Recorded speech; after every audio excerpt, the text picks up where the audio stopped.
Oke, selamat pagi saudara-saudara. Selamat menjalankan aktivitas. Semoga lancar, rezeki dimudahkan dan sehat selalu. Amin. Nah, kali ini teman-teman kita mau berbagi ilmu ya. Ini buat teman-teman saudara yang lagi dalam tahap belajar untuk restorasi mobil.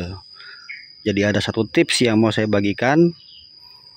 Mana tahu di antara teman-teman yang menonton nih, saudara-saudara belum ada yang tahu sebelumnya ya. Oke, jadi di sini saya lagi sementara mau finishing ya, mobilnya Grand Livina ini lagi mau habis saya sol ya untuk bodinya. Jadi yang dikerjakan kemarin tuh ini ya, pintu kedua dari sebelah kiri, bagian belakang bumper sama yang depan. Ini ya. Kemarin ada yang penyok pintunya sama baret-baret ya. Sebetulnya ini pekerjaan kemarin sebelum Lebaran, cuman ketunda karena toko sudah pada tutup.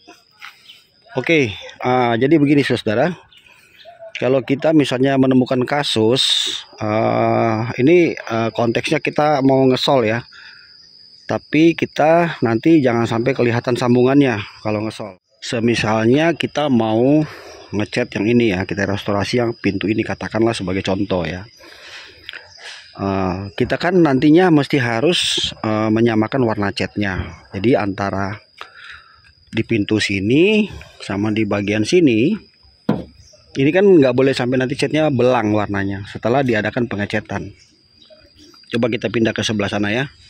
Nah, ini sisi sebelah kanan kan, jadi ini kalau misalnya kita udah selesai ngecat, ini kan harus sama nanti hasilnya antara bagian yang kita restorasi cat nih sama yang ini yang tidak kita cat, misalnya ya yang sama cat aslinya nih. Nah, lalu gimana nih caranya supaya nanti catnya tuh nggak belang, ya kan? Nah, kalau misalnya kita ke tukang cat, ya bawa contoh cat, misalnya tutup tangki ya. Ini sebagai acuan kita ya untuk patokan kita untuk nyamain body, warna cat bodinya. Ini teman-teman harus perhatikan, ini penting ya, supaya jangan sampai nanti kita gagal atau kita nanti sia-sia ya. Karena ini cat untuk mobil tuh pasti kan nggak murah, jelas mahal ya. Jadi ini saya bagikan ilmunya. Ini kita pastikan dulu kalau memang ini mau jadi contoh untuk warna catnya, kita pastikan bahwa tutup tangki ini dia sama warnanya dengan yang mau kita cat dengan bagian yang lainnya. Jadi ini ke sini harus sama, ke sini harus sama. Kalau teman-teman ragu gitu ya, takutnya beda nih. Nah, caranya seperti ini.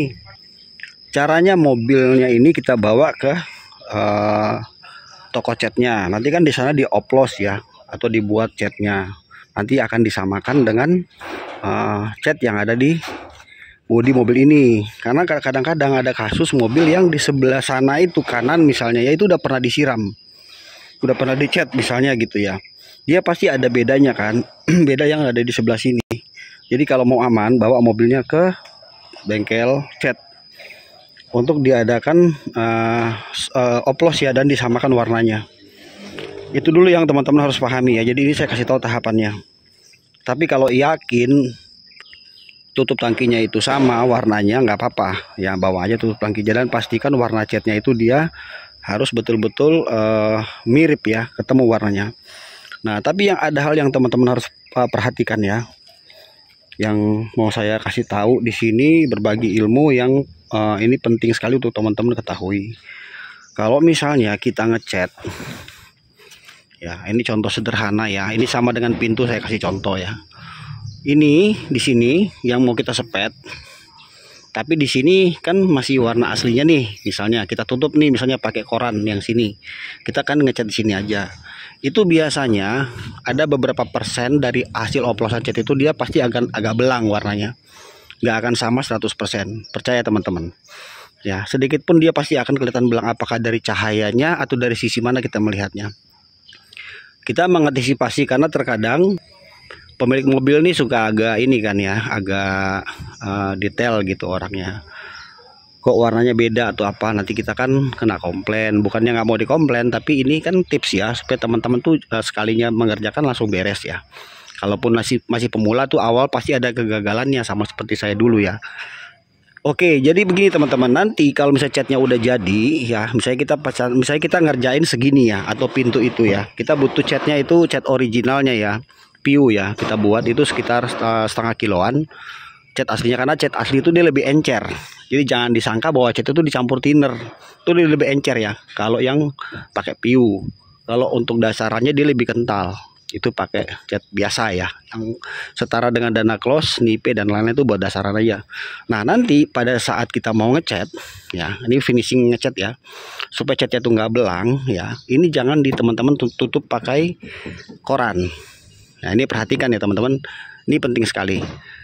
Karena kita mau ngecat di bagian sini dan ini tidak kita kerjakan, maksudnya ini nggak mesti ngecat, tetap ini harus kita cat, artinya kita mesti nyolong. Jadi kita nanti waktu pada saat pengecatan, yang bagian mesti kita tutup kan kayak ini lampu ya, jangan sampai kena cat kan, sampai ke sini kita tutup nih ke sana ya. Di sini yang mau kita sepet, nanti di sini buka aja ya. Nanti setelah pengecatan finishing terakhir, ini kita sepet, ini mesti lewatin kemarin nih sini, lebihin catnya. Seperti contoh ini kan sama nih warnanya. Ya, aslinya ini pasti beda. Walaupun bagaimana 5% atau 10% pasti ada bedanya. Nanti ini kita lewatin ke sini nih. Nah, jadi dia saru antara dari sini ke sini ketemu. Nanti kan berarti kan pengecatannya sampai sini misalnya nih. Sini kan enggak. Nah, nanti tahap terakhir itu pada saat pernis. Nah, waktu pernis atau clearnya dilewatin sampai ke sini, terus lewatin ke sini terus. Nah, jadi cat lama sama cat barunya ini sambungannya dia menyatu. Lalu pada saat selesai pernis, kan di sini ada sambungan nih antara kita clear kan sampai sini. Di sini kan enggak nih. Nanti pada saat sambungan ini kita sepetnya pakai thinner aja. Jadi thinner murni ya, murni thinner. Tidak ada campuran cat apapun, hanya thinner aja. Dan kalau bisa pakai thinnernya Impala aja, jangan pakai PU karena PU itu lebih keras. Ya, jadi nanti kita kencangin angin kompresornya ya. Thinner murni, selesai kita pernis, jadi jangan ditunggu langsung. Ya, langsung kita sepet pakai thinner. Sambungan ya antara ini sama ini, sambungannya kita pakai thinner, kencangin aja. Nah, baru nanti hasil akhirnya itu baru kita poles. Sebelum poles kan mesti diamplas dulu, amplas 2000 atau 1500. Baru kita kompor. Itu nggak akan kelihatan sambungannya. Nah, jadi sama seperti di sini juga. Nah, ini kalau nggak mau belang ya, ini mesti kita lewatin nih sedikit nih. Colong ke sini. Nah, seperempat lah kira-kira sini kita colong ya. Nih, segini. Nah, kita colong segini, nanti baru kita clearnya tuh lewatin sampai ke sini. Sama sambungannya pakai itu juga. Thinner juga. Nanti hasil akhirnya baru kita poles. Nah, sebelum poles begini dulu nih, dia jadi butek, pakai amplas 1500 atau 2000 untuk ngilangin bintik-bintiknya. Karena kan kita ngecatnya di outdoor, bukan di oven atau di indoor. Nah, begitu ya teman-teman ya. Jadi itu aja sedikit tips dari saya, berbagi ilmu. Ya buat pemula ya harus tetap semangat belajar terus. Untuk kita usaha bengkel tuh tidak mudah, tapi kalau sudah dapat ilmunya ya semuanya jadi mudah. Ya teman-teman ya, seperti itu ya. Mudah-mudahan sedikit informasi ini bisa membantu. Minimal menambah pengetahuan untuk segi teorinya bagi teman-teman yang masih pemula ya. Oke, terima kasih sudah menonton. Sampai jumpa lagi, dan jangan lupa di subscribe.